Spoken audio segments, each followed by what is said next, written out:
The rain had been falling for 3 days straight, and the dampness seeped into my bones like an old ache I couldn't shake. I woke to the sound of water dripping from the eaves, each drop landing with a soft plink against the stone courtyard below. My eyes flew open, and for a long moment I lay perfectly still, staring at the ceiling beams above me. They were intact. No cracks, no smoke stains, no webs of splintered wood charred black by fire. The last thing I remembered was the burning. The flames licking up the bed curtains, the acrid smoke filling my lungs, and that terrible, wrenching pain in my belly where the medicine had done its work. I had lain there on the cold floor, watching my own blood pool around me like a dark red flower blooming on the tiles, while outside the wedding music played on. Someone had set the house ablaze after I was gone. To hide the evidence, they said. To make it look like an accident. And now I was here, 16 years old again, in the narrow bed of my maiden chamber, with the rain pattering against the window like nothing had ever happened. Miss, you're awake. By Tao's face Ape read above me, round and flushed with relief. Her hair was pulled back in the same plain style she had worn since we were children, and there was a smudge of soot on her cheek from tending the brazier. I reached up with a trembling hand and touched her face, half expecting my fingers to pass right through her like a ghost. But she was solid. I'm alive, by Tao, I croaked, my voice rusty from disuse. What day is it? 12th of March, miss. She pressed a col cloth to my forehead, her brows knitted with worry. You've been asleep for 2 whole days, ever since that fall from the rockery. The master called for 3 different physicians, and every one of them said you'd had a terrible fright. They gave you sleeping draughts to calm your spirit. 12th of March. I sat up so fast that my head swam and the room tilted dangerously. Bai Tao caught me by the shoulders, scolding and fussing, but I rely her. My mind was racing, scrambling through the fog of memory like a drowning person clawing the surface. 12th of March meant 3 days until the betrothal gifts arrived from the Shun household. 3 days until Shun Yenji rode through the streets on his white horse, looking like every maiden's dream, while I sat in my tower blushing like a fool and thinking myself the luckiest girl in the capital. 3 days until I walked willingly into my own grave. By Tao, I said, gripping her wrist with a force that made her wince. Listen to me, carefully. The Shun family will come on the 15th to present the betrothal gifts. When they do, I want you to have every single chest ride back out to the street. She read at me as if I had grown a second head. Miss, but you and Shingongzi, you've been promised to each other since you were children. He came to visit you every day while you were unconscious.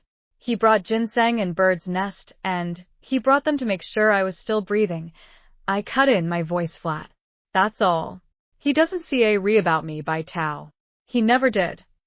I swung my legs over the side of the bed and stood up, ignoring the wobble in my knees. The floor was cold beneath my feet, and the chill seemed to climb up through my soles and settle in my chest. I walked to the chest at the foot of the bed and threw open the lid, pushing aside folded silks and embroidered pouches until my fingers found what I was looking for. At the very bottom, wrapped in a square of plain cotton, lay a pair of pillowcases I had stitched with my own hands. Pink lotus blossoms intertwined on a field of pale blue silk, their stems looping together in an endless knot that was supposed to symbolize forever. I had sewn them in secret, stealing hours in the dead of night while Bai Tao slept, imagining how his face would look when he discovered them on our wedding night. I had pricked my fingers bloody on the needle and smiled through the pain, thinking it was worth it. It wasn't worth it. None of it was worth it. I took the charred from Bai Tao's sewing basket and began to cut. The silk paw root beneath the blades with a soft ripping sound, and the pink flowers fell away in shreds. Piece by piece, I reduced my foolish dreams to a pile of useless scraps on the floor. Bai Tao stood frozen in the doorway, her hands pressed to her mouth. Miss, what are you doing, making room? I said, for better things. I ride the shredded silk to the window and let them fall. The wind caught the bright fragments and scattered them across the wet courtyard, where they landed among the puddles like fallen petals. I watched them drift and settle, and I felt something loosen in my chest, something that had been clenched tight for longer than I could remember. "Help me dress, by Tao," I said, turning back to the room. "I need to go to the ancestral hall." It was a short walk through the covered corridors, past the dripping eaves and the mossy stones of the Reborn my father had planted before he died. The servants I passed bowed their heads and murmured greetings, but I saw the looks they exchanged behind my back. They had heard about the fall, about the strange, fevered mutterings that had come from my room in the night. Let them whisper. Let them think I had lost my mind from the fright. Better that than the truth. The ancestral hall was dark and smelled of old incense and dust. My mother's spirit tablet stood on the highest shelf, flanked by those of my father and his fathers before him. I knelt on the worn cushion and bowed my head until my forehead touched the cold floor. "Mother," I whispered into the silence. "I'm sorry it took me so long to see Clea RLY. She had tried to warn me in her way. Before she died, she had taken my hand and looked at me with those tired, knowing eyes and said, 'Xianning, BCA refull of people who always take and never give. They will drain you dry and walk away without a backway RD glance.'" I had nodded and smiled and promised to be wise. Then I had gone straight to Shenyanji and told him every secret thought in my heart, thinking he was the one person in the world who would never use them against me. 3 years of marriage. 3 years of pouring myself out for him like water from a broken jar. 3 years of telling myself he was just busy, just preoccupied, just misunderstood, and at the end of it, a bowl of abortion medicine pressed into my hands by the very woman he had been keeping in a separate house since before our wedding night. "You should thank me, Madam Shin," the concubine had said, watching me choke and sputter. "This is the kindest thing anyone's ever done for you. Without you in the way, he can marry the princess's daughter. Think of how far he'll rise." She had smiled when she said it. Smiled like she was doing me a favor. I pressed my hands flat against the floor and breathed in the scent of sandalwood, letting it clear my head. "I won't make the same mistakes again, Mother," I said to the tablet. "I won't trust pretty words over solid deeds. I won't believe that being good means being weak. And I won't let anyone tell me that my life belongs to them." The incense stick I had lit burned down to its base and crumbled into ash. When I stood up, my legs were steady. My hands were steady. Everything inside me that had been shattered and scattered was slowly knitting itself back together, albeit in a new shape. H.A. Rider. Sha for purr. Less willing to bend on the way back to my room, I stopped in the Reborn to watch the rain wash the shreds of silk into the muddy soil. The pink threads would stain the EARTH for a while, but eventually they would rot and break down and become something else. Something that could grow new things. That was what I would do.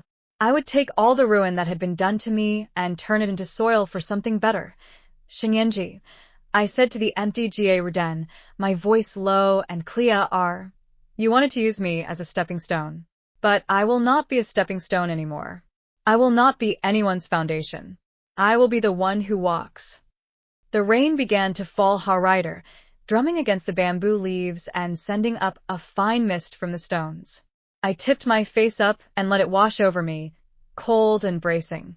The last time I had been 16, I had spent the days before my betrothal in a fever of hope and girlish excitement.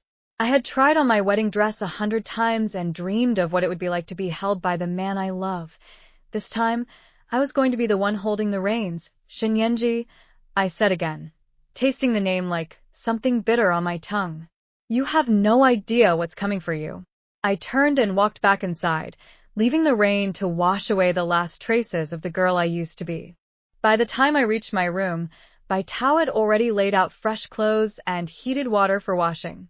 I caught her worried glance as I crossed the threshold, and I forced my face into something calmer. "Miss, do you truly mean to break the engagement?" she asked, her voice rely above a whisper. "Your uncle and aunt won't be pleased. They were counting on the Shen family's connections." I smiled at that. My uncle's household had been living off my father's legacy for years, making grand plans with money that wasn't theirs. They had accepted Shinyenji's proposal with open arms, already calculating how his patronage would lift their own social standing. I know they were counting on it, I said, accepting the rm towel she handed me. That's exactly why I'm going to do it. When I was dry and dressed, I sat down at my dressing table and looked at myself in the bronze mirror. The face that looked back was young and pale, with shadows under the eyes that no amount of powder could hide. But there was something different about the expression. Something that hadn't been there before, determination, ruthlessness, a glint of steel behind the gentle curve of the lips. I reached for my hairpin, the simple jade one my mother had given me on her deathbed, and I slid it through my hair with rifle precision. The cold stone against my scalp was grounding, a reminder of who I was and where I had come from. By Tao, I said, on the 15th, I want you to open the front gates wide. Let everyone see what happens. I want the whole street to witness it. She swallowed hard, but she nodded. Yes, miss. And one more thing, I added, catching her wrist before she could move away. When the Shin family arrives, don't let anyone stop me. No matter what I say or do, don't let my uncle or aunt interfere. This is my engagement, my life, my choice. She looked at me for a long moment, and I saw something flicker in her eyes. Recognition, maybe. Or the first stirrings of understanding that the young lady she had served since childhood was no longer quite the same person. Yes, miss, she said. I'll make sure of it. I released her and turned back to the mirror, where my reflection read back at me with steady eyes. 3 days. I had 3 days to prepare myself for the moment when I would tear up my own betrothal contract and throw the pieces in Shinyenji's face. 3 days to become the woman I needed to be. Outside, the rain continued to fall, washing the old Yavar away. And somewhere in the Shin mansion, the man who had killed me was probably lying in bed, dreaming of the princess's daughter and all the power she would bring him. He had no idea that I was coming for him, that I would burn his ambitions to the ground and scatter the ashes in the wind, that I would make him regret the day he ever looked at me and thought, here is someone I can use. And if along the way I picked up a few unexpected allies, well, that was the kind of thing that happened when you stopped being a victim and root becoming the architect of your own future. I touched my reflection's face in the mirror, feeling the COL glass beneath my fingertips. 3 days, I whispered. That's all you have left, Shinyenji. Enjoy them while they last. The rain kept falling, and somewhere in the Garden, the last shreds of pink silk dissolved into the mud.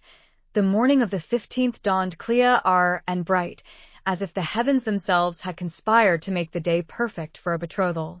I stood at my window and watched the sun climb over the rooftops, painting the tiles in shades of gold and rose. Somewhere in the distance, I could hear the faint sounds of drums and flutes warming up. The Shin family had hired the finest musicians in the capital, the kind that could make even the most ordinary procession feel like a royal wedding. The last time, I had listened to those same drums with my heart racing and my hands trembling with joy.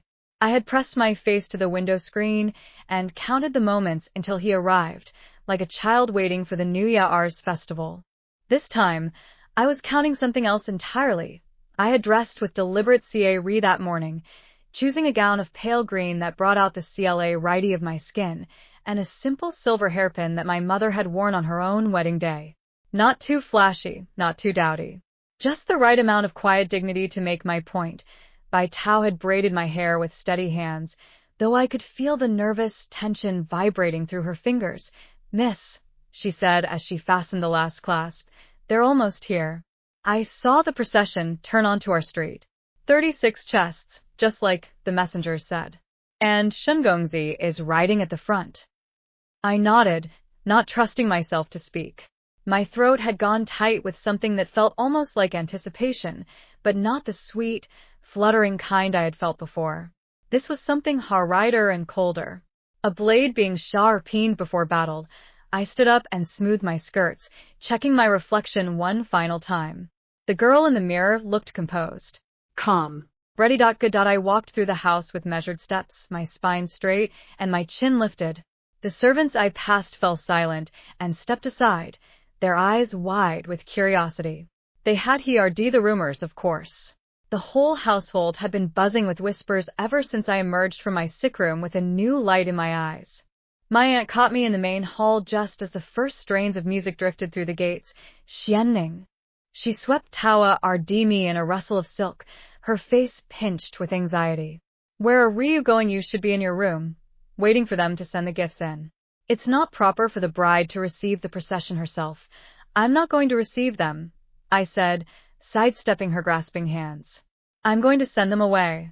She read at me, her mouth opening and closing like a fish gasping for air.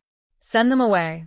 Have you lost your mind entirely? Do you have any idea what a match like this means for our family? The Shin family is one of the most powerful in the capital.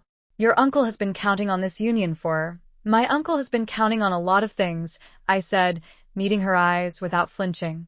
None of which were ever his to count on. This is my engagement, Aunt. My life. And I've decided to end it.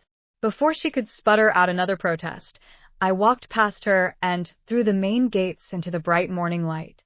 The street was already crowded with onlookers. Neighbors had come out of their houses to watch the spectacle, children perched on their fathers' shoulders to get a better view. The Shin procession stretched all the way from the intersection to our front gate, 36 red-lacquered chests ride by servants in matching crimson uniforms, and at the front, seated on a white horse with a smug smile on his handsome face, was Shun Yenji, my ex-husband. My murderer. The man who had watched me bleed out on the floor and felt nothing but relief. He looked exactly as I remembered him, broad-shouldered, well-proportioned, with that easy cha-rm that had made every girl in the neighborhood sigh over him when we were younger. His robes were new and expensive, embroidered with silver thread that caught the sunlight.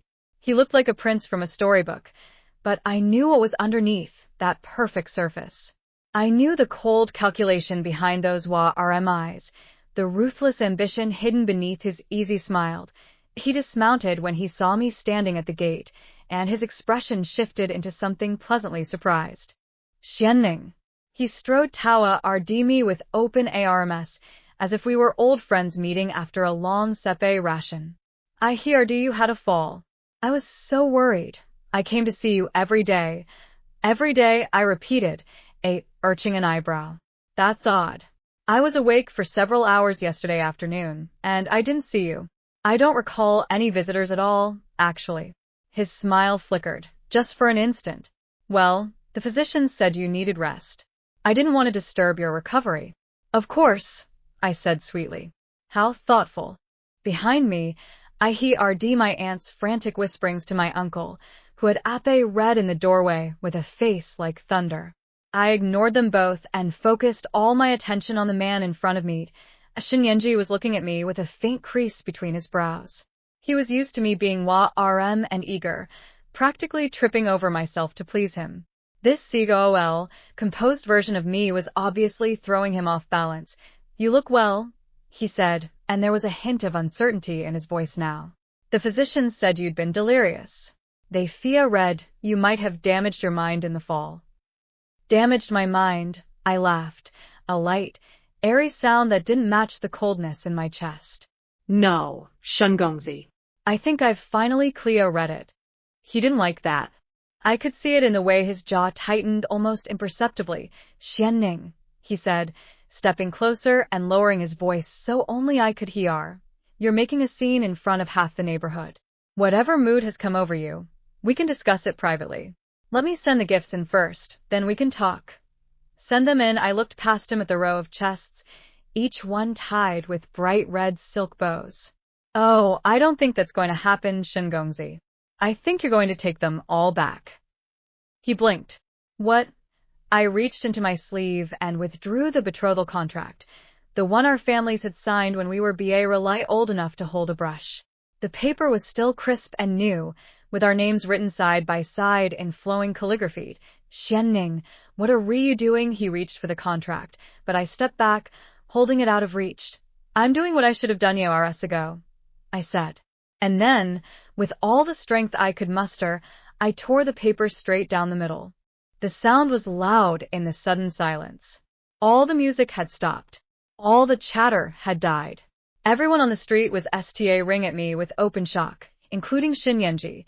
He read at the two halves of paper dangling from my hands, and for a long, terrible moment, I thought he might actually hit me. His face had gone through several shades of red, and was now settling somewhere around the color of a bruised plum. "You've lost your mind," he said, his voice dangerously flat. "You're not thinking clear, RLY. The physicians rened me. The physicians rened you that I might be delirious," I agreed. "But I'm not delirious, Shungongzi. I'm perfectly sane. And I don't want to RRY. Bai Tao."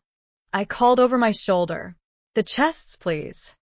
And Bai Tao, brave, loyal Bai Tao who had died protecting me in my previous life, stepped forward with a delegation of serving girls and began hefting the red-lacquered chests back Tawa, the street. One by one, they set them down in the middle of the road, creating a barricade of rejected betrothal gifts. The neighbors gasped. The servants gawked. My aunt made a sound like a dying cat, and Shin Yenji stood in the middle of it all, looking like a man who had just been hit by a runaway Xianning. He said through gritted teeth, "You will regret this. Do you understand me? You have no idea what you're throwing away." "Oh, I know exactly what I'm throwing away," I said, letting some of the ice show in my voice. "I'm throwing away a man who keeps a mistress in a separate house. I'm throwing away a man who has been scheming behind my back with the princess's daughter. I'm throwing away a man who res more about my father's hidden account book than he does about me." Shunyenji's face went white. For one split second, I saw the mask slip, and the naked shock in his eyes was deeply satisfying. He hadn't expected me to know about any of it. He had thought I was just a silly, trusting girl who would never see through his lies. He root, but I cut him off. "I know everything, Shingongzi. I know about the account book. I know about the princess. I know about the woman you've been keeping in the Western District." I paused, letting my voice soften just enough to sound almost sad. "I know what you planned to do with me once you got what you wanted." That wasn't entirely true. I knew what he had done, not what he was planning to do this time. But the look on his face told me I had hit close enough to the RK. "That's a lie," he said, but there was no conviction in it. "Someone has been filling your head with nonsense." "Someone has been filling my head with facts," I said. "And now that I know them, I can't pretend I don't. So take your gifts and your bright red silk and your hired musicians and go." He read at me for another long moment, and then something shifted in his expression. The anger led into something flatter and more dangerous. This was the Shun Yenji I remembered from the end of my last life. The one who had stopped pretending to and root making plans. "You'll regret this," he repeated, his voice soft and menacing. "You'll come crawling back to me, Lin Xianning, and when you do, I won't be so generous." "Generous?" I laughed, and this time the laughter was genuine. "You've never been generous in your life, Shungongzi. You only give things when you expect to get back more." I stepped past him, walking Tawa the pile of chests in the middle of the street. I picked up the rest one and tipped it over, sending the contents spilling across the cobblestones. Silk, gold, and fine jades scattered everywhere, a fortune at my feet. "If you want them back," I said over my shoulder, "you'll have to pick them up yourself." He didn't. He stood frozen in the middle of the chaos, while his servants scrambled to retrieve the scattered treasures. After a long minute, he turned and walked back to his white horse, his jaw clenched so tightly that I could see the muscles jumping in his neck. He mounted without a word and spurred his horse down the street, leaving the mess behind for his servants to clean up. I watched him go, and I felt something inside me relax for the first time in years. It was done. The engagement was broken. I was no longer the promised bride of a man who would one day kill me. Now all I had to do was figure out the rest of my life. Bai Tao read at my elbow, her face pale but triumphant. "Did we really just do that? Miss, did we really send Shingongzi away?" "We really did," I said, and I couldn't help the smile spreading across my face. "And that's only the beginning." I turned and walked back through the gate, past my sputtering aunt and my furious uncle, ignoring their protests. I had more important things to think about now. like how to find my father's account book before Shin Yenji got his hands on it, like how to protect myself from the enemies I knew were waiting in the shadows, and like how to approach a certain retired general who had more power in his little finger than Shin Yenji had in his whole body. His father, the one man in the Shun household who had never treated me like a pawn, that I had a plan for Shin Yenji. But to carry it out, I was going to need help. The kind of help that only the most powerful man in the capital could provide, and lucky for me, that man was just as disappointed in his son as I was. I waited 3 days before I made my move. 3 days of enduring my uncle's tantrums, my aunt's TRS, and the whispered speculation of every servant in the household. 3 days of pretending to be a fragile, broken hay-root girl who had made a terrible mistake in a moment of grief-induced madness. Let them think what they wanted. Let the whole city whisper about Lin Xianning's broken engagement and her sudden descent into eccentricity. The more they underestimated me, the more space I had to maneuver. But on the 3rd day, I got up before dawn and dressed in my plainest clothes. No embroidery, no jewelry, no silk. Just a simple cotton gown and a cloak with a hood deep enough to shadow my face.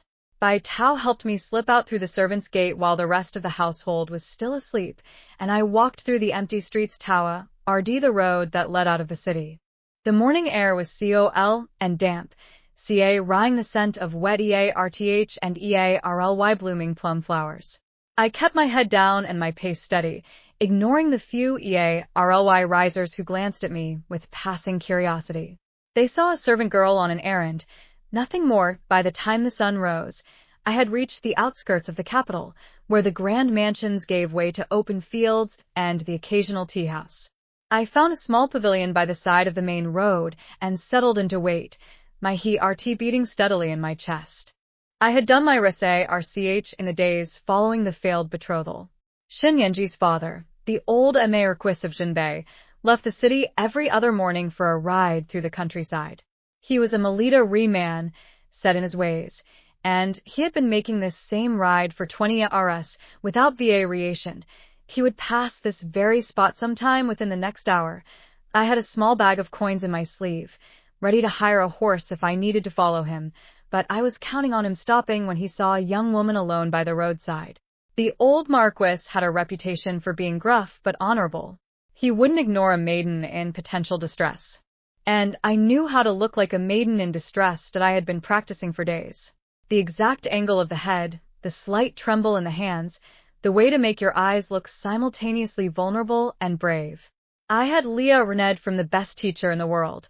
Watching Shin Yenji's mistress play the victim whenever it suited her, I settled onto the stone bench in the pavilion and composed my features into the perfect blend of weariness and determination.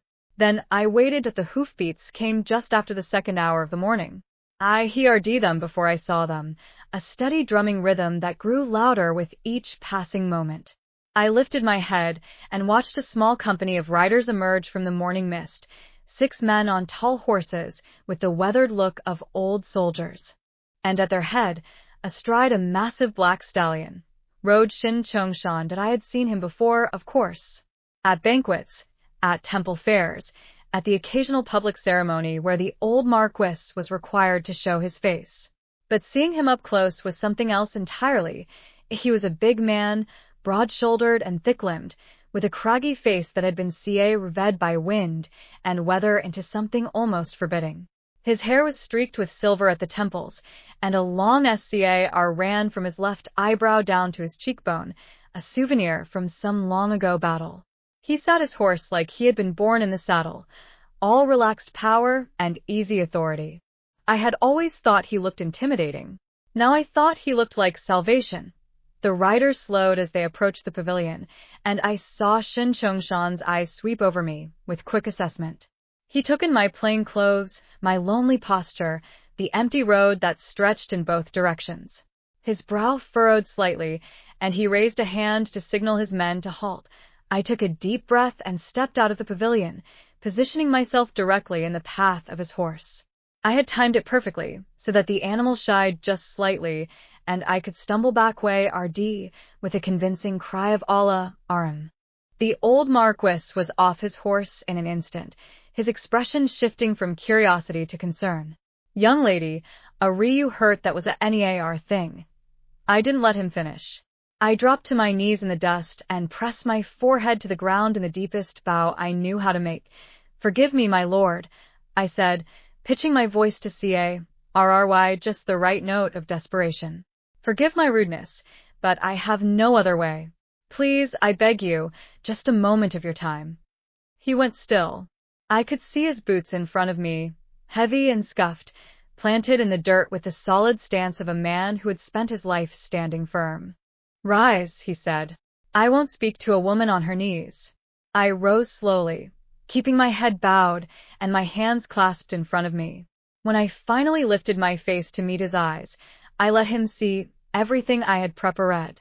The shadows under my eyes, the slight trembling of my lower lip, the desperate hope that I had practiced in front of my mirror every night. I saw recognition flicker in his gaze. You're the Lin girl, the one who broke the engagement with my son. The way he said it was interesting. No anger, no outrage. Just a simple statement of fact, delivered with a kind of detached curiosity. Yes, my lord, I said. I am. He tilted his head, studying me with those charred, assessing eyes. I heard about that. Quite the spectacle, I'm told. My son came home looking like he'd been dragged through a hedgeback way RDS. I'm sorry for any yemba harassment I caused your household, I said, and I meant it. That wasn't my intention. But I had to end the engagement. I had no other choice. Had to end it, he repeated. You found out about the mistress, I assume. The one he's been keeping in the West District. I blinked. He knew, and he hadn't done anything about it. The old Marquis must have seen the question in my eyes, because he let out a short, humorless laugh. I know about all of it, girl. The woman, the princess, the schemes. I know what my son is. But what was I supposed to do? Lock him in a tower? He's not a child I can command anymore. Yours, father, I said, and I couldn't quite keep the edge out of my voice. You command Hermes. You command tens of thousands of soldiers who would lay down their lives at your word. And you can't command your own son. He looked at me for a long moment, and something shifted in his expression. Respect, maybe. Or, at least the beginning of it. You've got a charred tongue on you, girl, he said. Charred enough to match that spine you showed when you threw my son's betrothal gifts into the street. My face flushed. I hadn't expected him to be quite so direct about it. I know I shouldn't be here, I said, pushing RD before I could lose my nerve. I know I have no right to ask anything of you, but you're the only person in the capital who might be able to help me, and I'm out of options. Help you with what? I met his eyes directly. Help me stay alive. That got his attention. His posture changed, subtle but unmistakable. The way a hunting dog's stance shifts when it catches a scent. Explain, he said. My father is dead, I said, keeping my voice low and steady. But before he died, he left something behind. A record of certain transactions. Transactions that involved some very powerful people. People who would do anything to keep that record from coming to light. I didn't name the princess. I didn't name anyone. But I saw the recognition in Shin Chongshan's eyes, and I knew I had guessed correctly. He knew about the account book. Of course he knew. He had been in the military for decades. He had seen enough corruption to know the shape of it from miles away. And you think I can protect you? He said slowly. I think you're the only one who can, I said. Not because of your power, though that helps. But because you're the only person in this city who would CA enough to do the right thing. He read at me for a long moment, and then he did something I hadn't expected. He laughed. Girl, you have no idea how much trouble you're asking to bring down on yourself. He shook his head, but there was something almost rm in his eyes. And you're asking me to go against my own son. Your son is going to be the death of me, I said flatly. I know that much for certain. If I don't find protection, he's going to find a way to silence me. He's already made that clear. I paused, taking a breath. I'm not asking you to love me. I'm not asking you to make me RT of your family. I'm just asking you to keep me alive long enough to make sure that account book gets into the right hands. Shin Chongshan was quiet for a long time. The morning wind rustled through the plum blossoms, ca raying petals across the road in a lazy spiral. One of his men shifted in his saddle, clear rly uneasy with the direction this conversation was taking. You have the book, he asked finally. No, I said. But I know where it is. And I can get it. Then why haven't you? I smiled, and it wasn't a sweet smile. It was the smile of someone who had been burned and had Leah reneged from the fire, because once I have it, I become the most dangerous person in the capital, I said. And I'm not ready to be that person yet. I need to build up my defenses first. I need allies. I need someone who can stand between me and the people who want me dead. And you're offering that role to me. I held his gaze. I'm offering you the truth, my lord. And I'm offering you a parinership. You help me find justice for my father, and I'll help you expose the corruption that's been eating away at our Melita Re for Heirs. He read at me with an intensity that made me want to look away. But I didn't. I had spent my last life looking away. I would not spend this one the same way. You're either very brave or very foolish, he said at last. I think I might be both, I admitted. But I'm also very desperate. And desperate people make the best allies.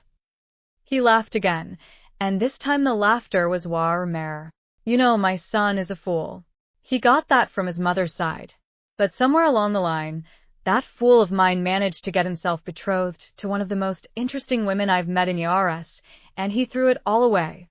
I flushed despite myself. I don't think. Get on my horse, he said abruptly. I blinked. What, you me? Get on my horse.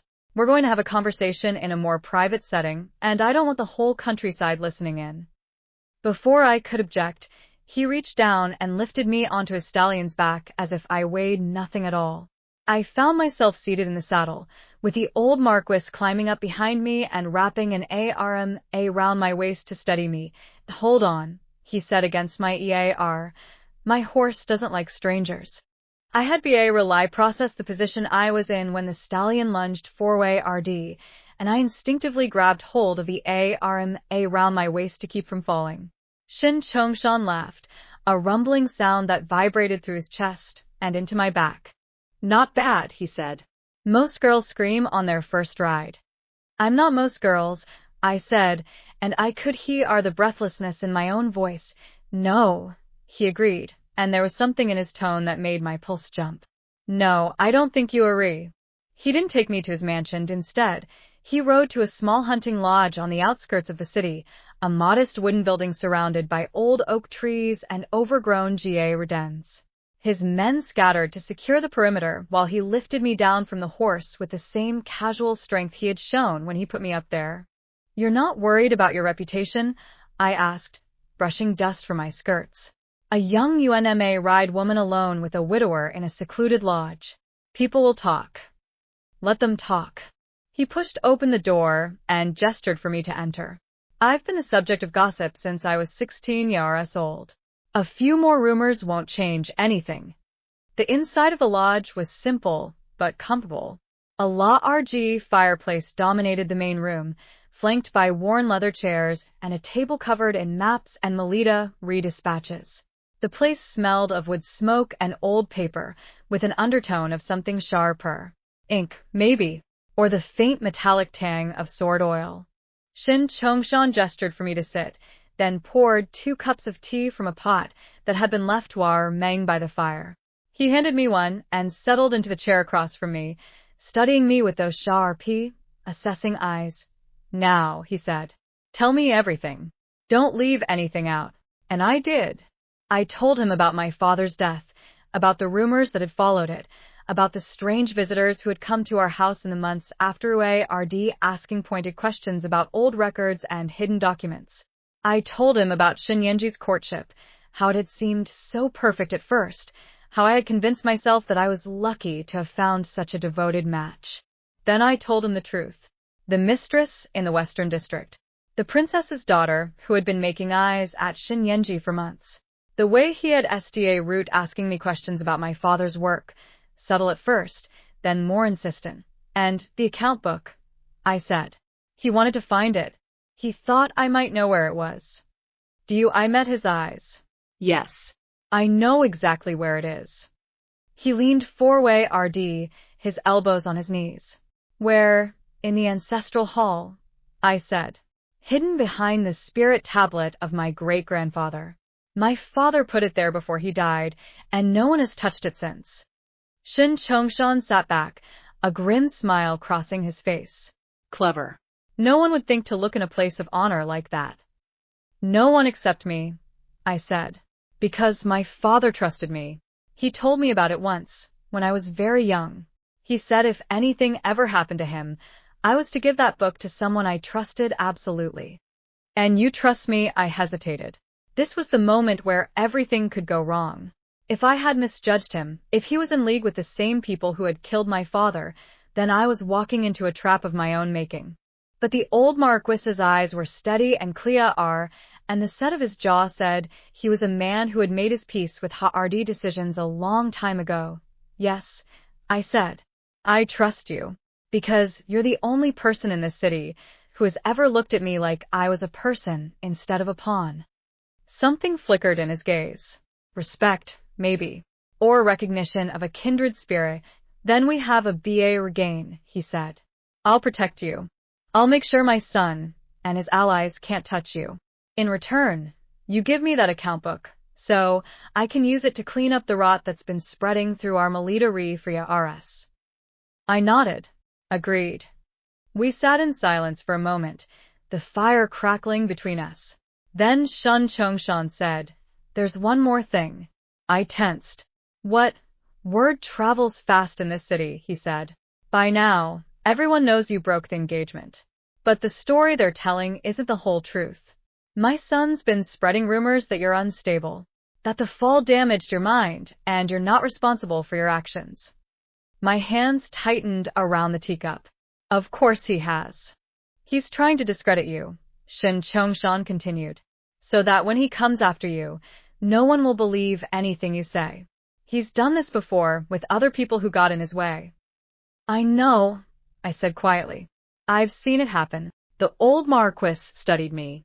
You seem to know a lot about my son's methods. I know more than I should, I admitted. I can't explain how, and you wouldn't believe me if I tried. But I know what he's capable of. I know what he'll do if he thinks I'm a threat. Which is why you need to disappear for a while. I blinked. Disappear, just for a few weeks, he said. Long enough for me to gather the evidence we need. Long enough for my son to lose interest and RT looking for easier prey. But where would I go? My uncle's house is the first place he'll look. Shin Chongshan set down his teacup and rose to his feet. No, you'll stay here. This lodge is off the books. Even my own sons don't know about it. You'll be safe here while I make the necessary rearrangements. I read at him. You want me to live here alone? Not entirely alone. He walked to the door and called out something in a language I didn't recognize. A moment later, a woman entered the room, short and sturdy, with the weathered face of someone who had spent most of her life outdoors. This is Auntie Lain, Shin Chongshan said. She's been running this lodge for the past 10 years. She'll take a review while I'm away. The woman gave me a curt nod. You'll be safe here, miss. The Marquis trusts me with his life.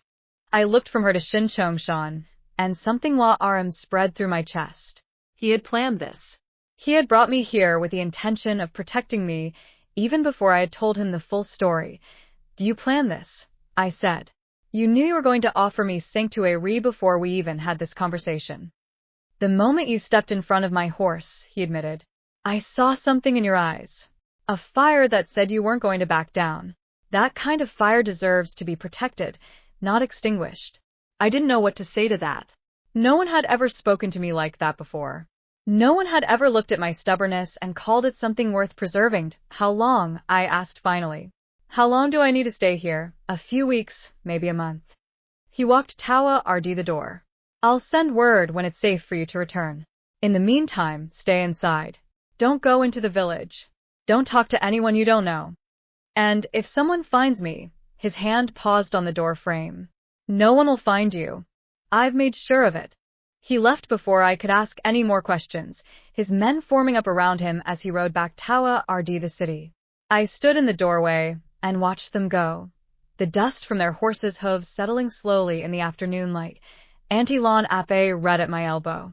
You look like you need some rest, miss. I'll prepare a room for you. Thank you, I said, but my mind was elsewhere. I had done it. I had gotten the protection I needed. I had found an ally who would stand between me and the people who wanted me dead. The first step on the long road to justice had been taken. But as I walked back into the lodge, I couldn't shake the feeling that something had shifted between Shin Chongshan and me. Something that went beyond simple alliance. The way he had looked at me, the way he had spoken about my fire, I pushed the thought away. I couldn't afford to be distracted by anything right now. I had a book to retrieve, a reputation to salvage, and a life to rebuild from the ashes of the old one, and somewhere in the capital, Shin Yanji was plotting his next move. I didn't know what form it would take, but I knew it would come. He was not the kind of man who let go of a grudge. I just had to make sure I was ready when it did. That the next few days passed in a blur of routine. Auntie Lain was a quiet presence, efficient and unobtrusive, bringing me meals and tending to the fire without requiring conversation. I spent most of my time in the main room, reading through the books and documents that Shin Chongshan had left behind. He had been thorough. The information he had gathered over the RS was staggering. Records of bribes, lists of names, maps of smuggling routes. The corruption in our Melita ran deep, and the people involved were powerful enough to crush anyone who threatened them. I pored over the documents, memorizing names and dates and connections. By the time I had been at the lodge for a week, I could have recited half the conspiracy from memory, but I still didn't have the account book. And without it, all of this was just speculation. I was in the middle of studying a particularly RLY incriminating letter when I heard the sound of hoofbeats in the distance. I froze, my heart suddenly pounding in my chest. Auntie Lain must have heard it too, because she read in the doorway with a knife in her hand. Stay inside, she said. I'll check. No, I said, rising to my feet. If it's him, it won't be. The Marquis would have sent word ahead if he was coming. She pushed me back. Tawa, RD the chair. Stay here. Don't make a sound. I listened as she moved to the door, her footsteps silent on the wooden floor. The hoofbeats grew closer, and I could hear the murmur of voices, too low to make out the words. Then the door opened, and I saw who had come. A Shin Yanji stood in the doorway, flanked by two of his men. His face was flushed with exertion, and there was a wild look in his eyes that I had never seen before. Hello, Xianning, he said. Miss me? The knife in Auntie Lain's hand wavered. Master Yanji, you can't be here. Get out of my way, he led, pushing past her. He strode Tawa Ardimi, his steps echoing in the sudden silence. I've been looking for you for a week. Did you think you could just hide away and I wouldn't find you? Did you think my father's little secret lodge was actually a secret? He laughed, a RP brittle sound. I've known about this place since I was a child. I was just waiting for the right moment to use it. I stepped back RD, until my back hit the wall. What do you want? What do you think I want? He was in front of me now, close enough that I could smell the wine on his breath. I want what was promised to me. I want the account book. I want you out of the way so I can RRY the princess's daughter and finally get what I deserve. And you think threatening me is going to help? I think you're going to give me what I want, or else things are going to get very unpleasant for you. He reached out and grabbed my wrist, his fingers digging into my skin. I've been patient, Xianning, but my patience is running thin. The door to the lodge crashed open behind us. And before Shin Yanji could react, a familiar voice cut through the air like a blade. Release her. Now.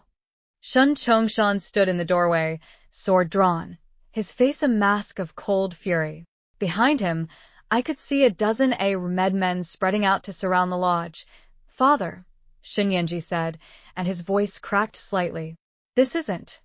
Release her, the old Marquis repeated, stepping four-way road, or I'll make you regret every choice you've ever made.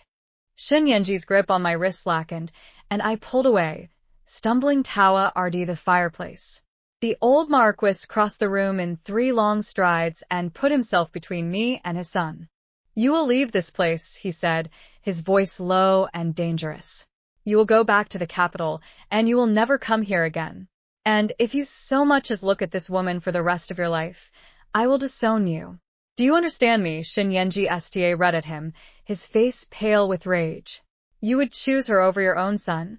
I would choose justice over anything, the old Marquis said. And she is justice, boy. She's the one thing you can't corrupt. For a moment, I thought Shinyenji might try to fight. But his father's men were everywhere, and the odds were not in his favor. He took a step back, then another, his fists clenched at his sides. This isn't over, he said, his eyes fixed on me. You can't hide behind him forever. Get out, the old Marquis said. Shinyenji turned and walked out of the lodge, his men following close behind. The sound of hoofbeats faded into the distance, leaving me shaking and breathless in the middle of the room. Shin Chongshan turned to face me. You all right? I nodded, not trusting myself to speak.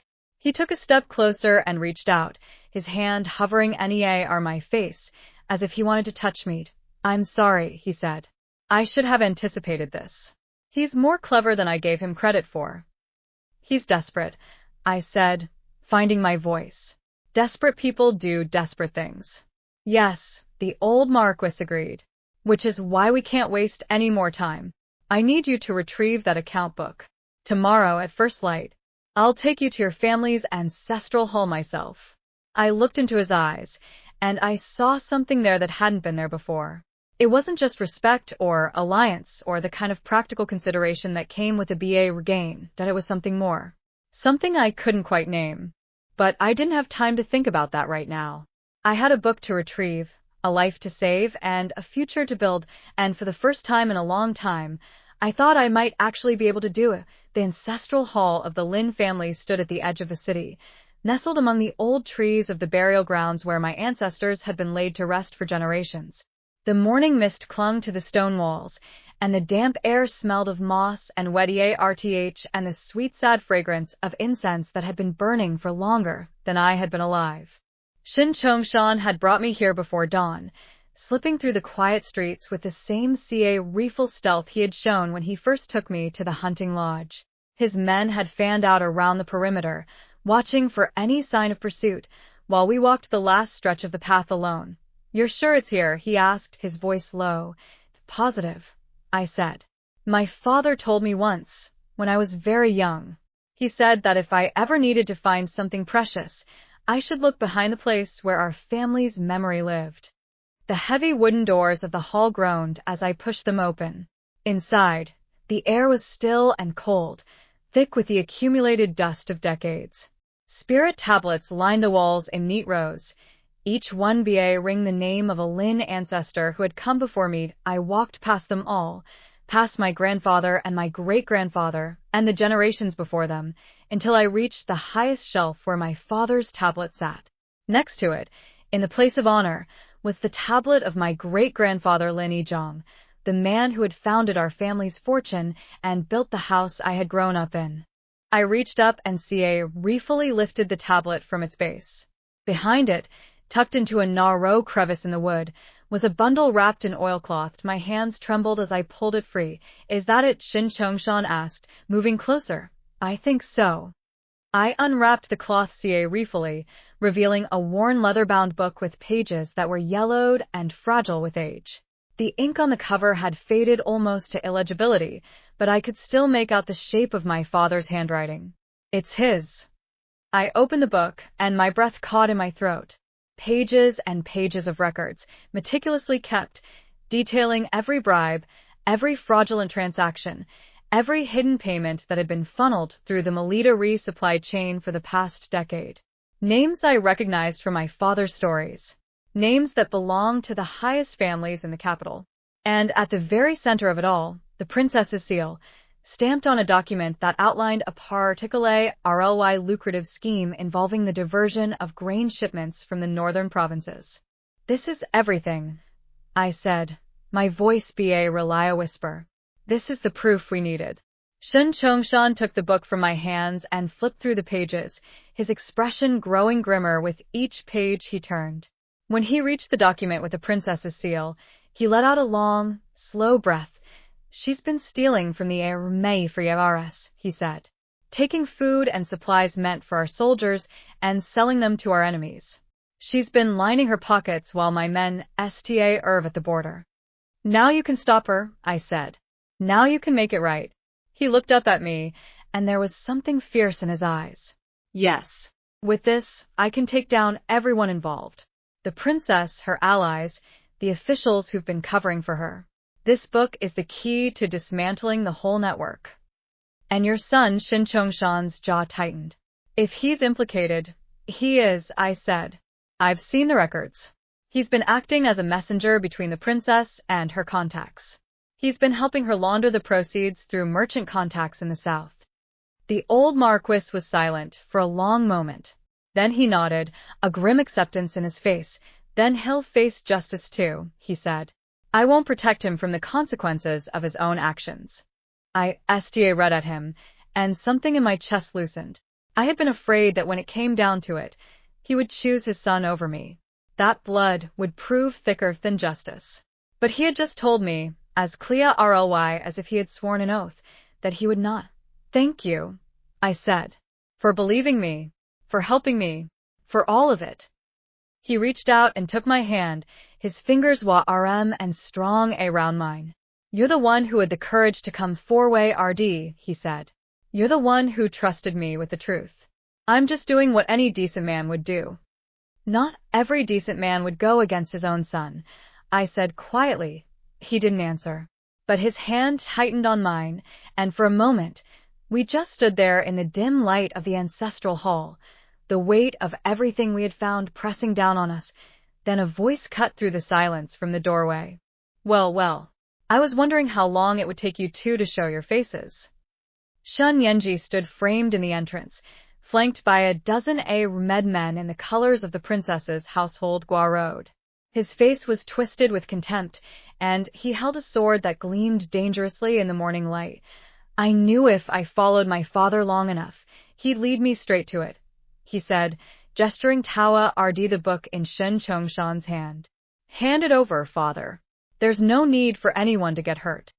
Shin Chongshan stepped forward, positioning himself between me and the armed men. You would draw steel on your own father. Would you stand between me and my future? Shin Yenji shot back. I've worked too hard to let you throw it all away for some scheming little whore who's turned your head with her fake TRS and her pretty lies. I opened my mouth to respond, but Shin Chongshan's voice cut through before I could speak. Speak of her that way again, and I will cut your tongue out myself. The threat was delivered in the same calm, measured tone he might use to discuss the weather. But there was a coldness beneath it that made even Shin Yenji's men shift uncomfortably. Father, Shin Yenji root, you're under arrest, Shin Chongshan said. You, and every one of these men, for conspiracy to commit treason, for corruption of Melita refunds, for threatening the life of a citizen of the empire. Shin Yenji laughed, but there was an edge of hysteria in it. Arrest? You can't arrest me. I'm your son. I'm the heir to your title. Not anymore. Shin Chongshan reached into his own belt and pulled out a document, sealed with the imperial seal. I petitioned the emperor this morning. He's agreed to strip you of your status and all claims to my title. You're a commoner now, Yenji. You have no more protection. The color drained from Shin Yenji's face. You wouldn't. You couldn't. I did. The old Marquis's voice was relentless. I've been gathering evidence against you for months. I knew what you were doing. I just needed to wait until the moment was right. Shin Yenji's eyes root from his father to me, and I saw the moment he realized he had lost. The wild panic in his gaze, the frantic calculation of a man who had run out of options. Then he lunged forward, swinging his sword at me with a desperate cry. I didn't have time to move, but Shin Chongshan did. He threw himself in front of me, taking the blow on his forearm, the blade biting deep into his flesh. Blood spattered across the floor, bright red against the worn wood. Father. Shin Yenji's voice cracked, but he didn't stop. He raised his sword again, aiming for me once more, and then everything happened at once. I grabbed the bronze incense burner from the altar, and flung it at Shin Yenji's head. It caught him square in the face, and he staggered back way RD with a howl of pain. His men surged four-way RD, but Shin Chongshan soldiers had already SWA met in from the flanks, and the confined space of the ancestral hall dissolved into chaos. I grabbed Shin Chongshan's uninjured ARM and dragged him Tawa, RD the back exit, the account book still clutched to my chest. We burst through the REA our door into the overgrown GA Ruden, and I half-CA ride him through the wet grass Tawa RD the Treeline, the book, he gasped. Make sure. It's safe, I said. I've got it. Just keep moving. We ran through the trees, stumbling over roots and rocks, the sounds of fighting fading behind us. My lungs burned and my legs ached, but I didn't stop. I wouldn't stop until I knew we were safe. Finally, we reached a small stream, and I collapsed on the bank, dragging Shin Chongshan down beside me. His ARM was bleeding freely, the wound deep and ugly, but his eyes were still Shaw RP and alert. Let me see, I said, tearing a strip from the hem of my own dress to use as a bandage. You shouldn't have. He winced as I wrapped the cloth around his ARM. I shouldn't have let you take that blow for me, I said. But you did, and now I'm going to make sure you don't bleed to death from it. He looked at me, and despite everything, he smiled. You're something else, Lin Xianning. You know that. I've been told, I said, tying off the bandage with a firm tug. Now tell me what happens next. We have the book. We have the evidence. What do we do with it? He reached into his belt with his good hand and pulled out a sealed scroll I hadn't seen him take from the lodge. This is the Emperor's decree, authorizing the arrests. I was going to present it after I had the book in hand. But it looks like circumstances forced my hand a little EARLY. I STA read at the scroll. You really did it. You actually went to the Emperor. I told you, he said. I've been planning this for months. I just needed the right catalyst to make it work. And I was that catalyst. He reached up and touched my face, his palm rough and RM against my cheek. You were the fire I needed, he said. The spark that finally made me move. I leaned into his touch, and for the first time since I had opened my eyes in this new life, I felt something like peace. Then a shout came from the Treeline, and we were on our feet again, running through the morning light with the evidence of our future clutched in my hands and the blood of the past seeping through the bandage on his ARM. We broke through the Treeline onto a road, and a CA Riage was waiting, its driver tense and alert. Shin Chongshan bundled me inside and gave a Shaw RP order, and the CA Riage lurched four-way RD, CA Rying us Tawa RD the city and whatever reckoning awaited us there. Inside the CA Riage, he leaned against the cushions, his face pale from blood loss but his eyes still fierce. When we arrive at the palace, he said, you stay close to me. Don't let anyone separate us. The princess has spies everywhere. What about your son? I asked, his face hardened. He made his choice. Now he'll face the consequences. The CA Riage rattled over the cobblestones, and I felt the weight of the account book in my hands, the weight of everything that had led me to this moment. I had been reborn into a world of betrayal and lies, and I had clawed my way back to the light with nothing but my wits and my will, and now I was going to see justice done, and no matter what it cost.